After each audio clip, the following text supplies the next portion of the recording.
Counsel? Seeing Crowley, step out. Calling McGregor, step out. Calling document 6912, seeing Crowley, charges no law 14510, and there is other charges. Calling document 6913, calling McGregor, charges no law 14510, and there is other charges. Counsel, your appearance, and who do you represent? Jim Walton, Mountain hearing on by the Park Plaza with Mark on this, Mr. McGregor. Good morning, Your Honor. John Arlia, A-R-L-I-A of Wenger, W-E-N-G-R, and Arlia, 20 Bessie Street, Suite 210, York, New York, 10007, on behalf of Mr. Howard. Counsel, waive the formal reading of the charges, but not place them for these matters. Correct, thank you. Yes, thank you.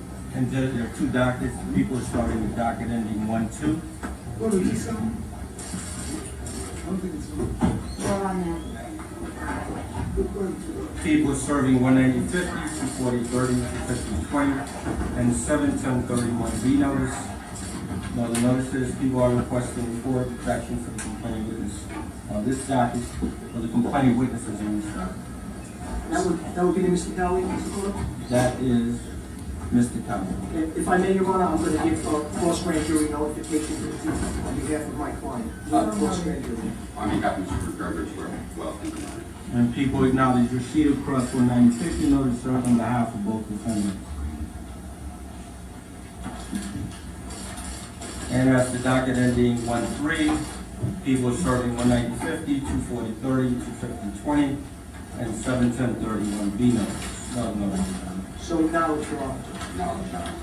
Any issues as to the orders of protection? No, Your Honor, we said no exceptions at this point.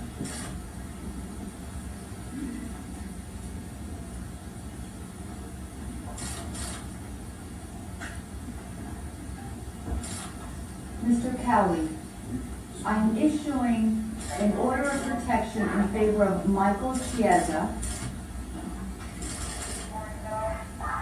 Ozzie Arias, Raymond Board,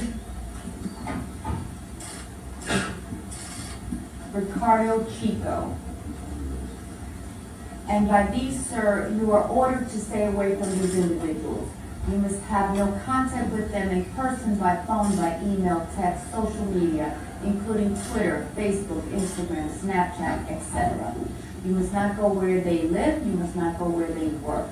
You must have no communication whatsoever with these individuals. You must not send messages to them. Any contact with these individuals will be a violation of the order and will lead to your rearrest. Do you understand, sir? Yes, Your Honor. Okay, I'm sending over a copy for you so that you can sign.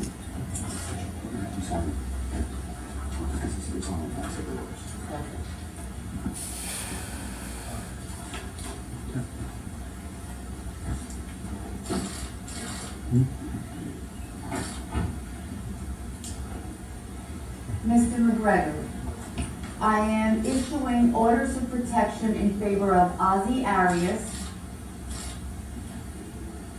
Raymond Board, Jason Ledbetter, Michael Chiesa, and Ricardo Chico.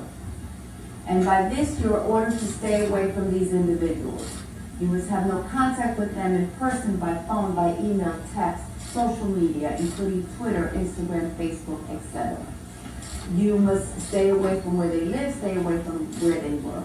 You must not send messages to them through other people. Any violation, any communication would be a violation and will lead to your rearrest. Do you understand, sir? Okay, that will also be sent to you for your signature. You may do so in a minute. And as to bail, people? The people are requesting bail as to both defendants. This case occurs at a loading dock at the Barclays Center. The complainants appear to be on a bus. The defendants, along with several other individuals, appeared on the loading dock. As the defendant, McGregor, judge, he is captured on video surveillance picking up a chair and throwing it to a passenger window of that bus, causing injuries to several individuals inside the bus. I would note, Judge, that the two individuals in the bus who sustained injuries sustained bruising and swelling to the cheek, corneal abrasion, treated and released at Methodist Hospital. The second complainant, Judge, who was injured in regards to the defendant throwing the chair, he sustained bruising to the face, a laceration to the nose, ear, forehead, and he was also treated and released at Methodist Hospital. Photographs were taken of the complainant's injuries. Defendant McGregor, Judge, also throws a punch at someone who was on a security detail, throws a punch, Judge, striking that individual. That individual also sustained injuries, pain, swelling, and bruising. He was also treated at Brooklyn Methodist Hospital. In respect to defendant Howley, he is also captured on video surveillance, Judge, and he also throws a metal chair to the front of the window of the bus. There is an individual who attempts to pull the complainant away. There is a struggle which ensues, and that individual also suffered injuries, Judge, and was treated and released at Methodist Hospital. The people are requesting bail as to defendant McGregor in the amount of $50,000. Injuries to the complainant, witness, Judge, treated and released at the hospital. There is video surveillance. The defendant has no ties to Brooklyn. In regards to defendant Howley, the people are requesting bail in the amount of $25,000. And again, Judge, injuries to the complainant, witness, treated and released at the hospital, and there is video surveillance in regards to this case. Nothing further. Your Honor, I don't need to go on at length. I'm not sure what the people did, especially since they were prepared to release both of our clients on their own recognizance, but they wanted their passports. We've agreed to a bail package so that they can travel internationally to continue to pursue their sport and their craft. Suffice to say, Your Honor, that my client self-surrendered when asked at the first time by the New York City Police Department to have his friend surrender. He directed his friend, Mr. Howley, to surrender. He's the most visible face on the planet. He has no criminal history, and the bail package is completely appropriate. A $50,000 amount with his ability to travel without restrictions. Thank you. Your Honor, I joined in the application in the sense that we already had discussions and we negotiated this amount. I would put forth to the court that it's quite suspect that the first paragraph about the front window being shattered. I believe video indicates that no such front window was shattered, which would obviously mitigate and take away any felony in this case. That being said, my client wishes to testify in the grand jury if so, and would be present at every court proceeding.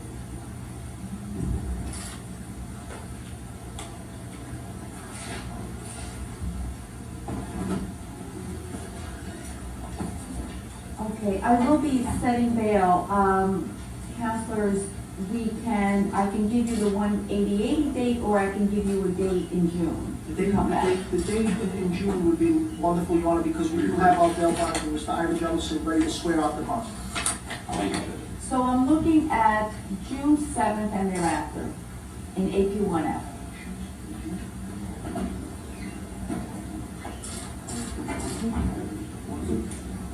Your Honor, they have certain competitions. Would June 14th be okay? Yes. Thank you for indulgence.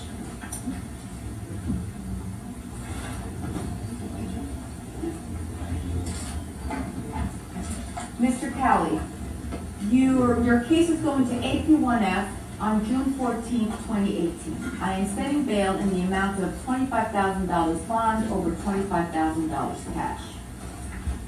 Mr. McGregor, your case is going to AP1F on June 14th, 2018, and I'm setting bail in the amount of $50,000 bond over $50,000 cash. Take charge. Thank you, Your Honor. Thank you. Second? Your Honor, as far as scientific treatment, is there protection? Yes. Thank you very much.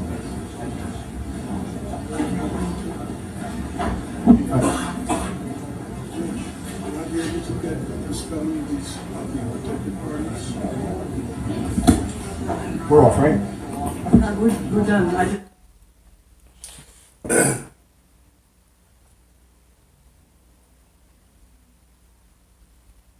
All right.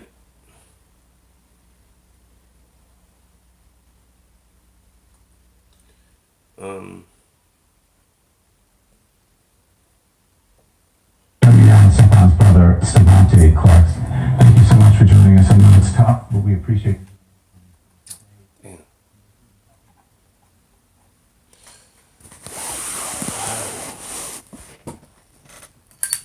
We back. So you understand, you know. I know people think, oh, he got off, he's white, but you gotta understand, these people crazy. Come on, I did the UFC thing. Listen, I started everything, okay? I got on video. I put it on Facebook back in 2006. I was after Slane's hit. Dude picked me up, threw me down, bro. I had to break his rib. But he kept coming. Dude's crazy. 21 years old. I was 36. 36. I started it all. After that, it blew up. That's why I just start by Young Niggas Don't Know Shit movement. Because niggas don't know nothing. They just go with people give them. Why would I sit there and charge this man making all that money, brought money into UFC? Well, I come from what I just told you about me, you know, of course. Don't make sure you don't leave me out. I try not to. I want to let you know where it came from. See, you must know where things came from to understand how it is. You feel me? Do you understand what I'm saying? Do you really get it? I started UFC. I blew it up. Yeah, it was already existed and everything. We did it the 70s. We fought every day. Come on, that's all we did. And I started that listen, 1977. I went out there to go, see my family, see East Coast, my father's side, meet Pookie, Teal, and the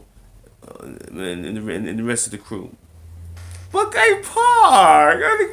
We fought Listen, we was there for I think for a couple of weeks, right? First time 77, and we fought. That's when I was initiated as the California kid, right? On the block, right? We ran it every day, you know what I'm saying? This is summertime in Akron, Ohio. In 77, right? So then my grandfather, my dad's father, he passed away, right? So we had to go back out there. 2 years later in 79. I was already initiated. They knew me. I was there for 30 days. So, I brought that stuff back to OC, California, period. In Southern California, brought it back. Brought back what I learned out there. Periodically, I've been out there a couple of times. I brought it back. So during this time, we started. We moved over there by the white side. You know what I'm saying? So I already knew. I already knew the hood. Listen, I don't know what I know. Because I really know shit. Yeah, that's why I say, when I say that, I'm talking about myself. I know nothing. I'm just going with the spirit of the Most High. That's all you can do.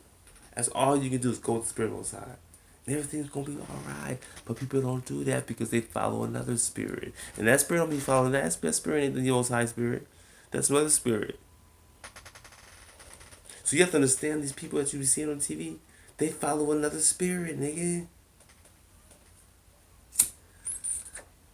But the spirit came from, you don't know where it came from. They just take it and they run with it.